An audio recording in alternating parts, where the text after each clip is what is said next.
The people, the faces, the voices, one of the people you've talked about, you've posted about, you've written about is Wael al-Dahdouh, him being hospitalized. He's a Palestinian journalist and the bureau chief of Al Jazeera in Gaza City. What can you tell me about this man? If Wael al-Dahdouh wasn't Palestinian, he'd be on the cover of Time magazine right now. He would be the most celebrated journalist in the world. Wael al-Dahdouh is from Gaza. He has been in Israeli prisons. He has been under Israeli airstrikes. He has seen the worst of the occupation before he's seen the worst of the genocide. While on TV, and this is insane when you think about it. We have over 100 journalists now, right? That's more than any conflict in history that have been killed. And there is sufficient evidence by international watchdogs that this is intentional, that journalists have been killed intentionally.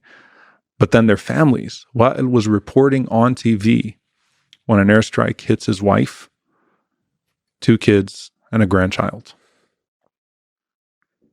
He goes to the scene and he said this, you never expect as a journalist to be the subject of the story. Suddenly the camera's on him, mourning over his dead wife and kids and grandkid. And he even says it in Arabic, he says, they're taking it out on our children. They're taking it out on our children. I've heard this from multiple people that have had relatives targeted, that I wish it was me instead.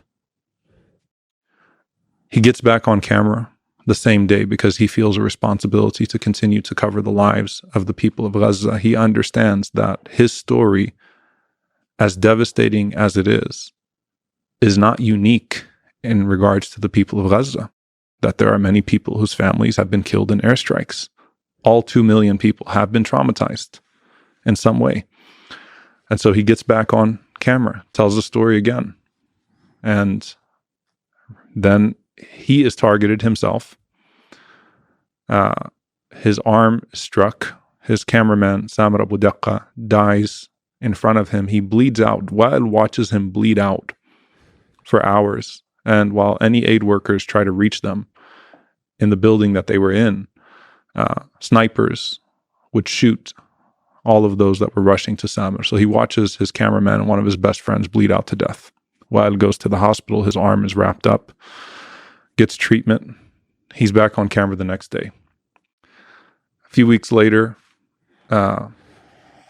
another child is killed again with his friend in a car. So this was a targeted airstrike. His son is driving, and his son and his best friend are hit in an airstrike. Wael leads the funeral prayer, is back on camera again, and speaks with such dignity, with such compassion.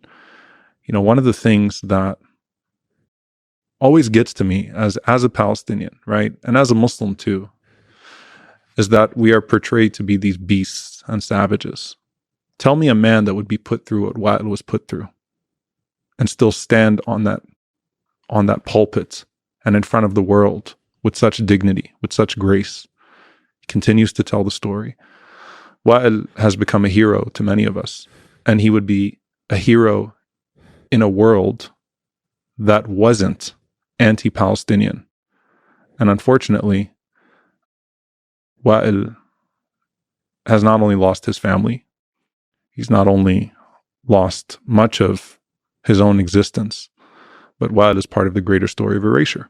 So even though he's telling the story of the people of Gaza, and he is the story of the people of Gaza, most people will never learn about Wael al-Dahdouh.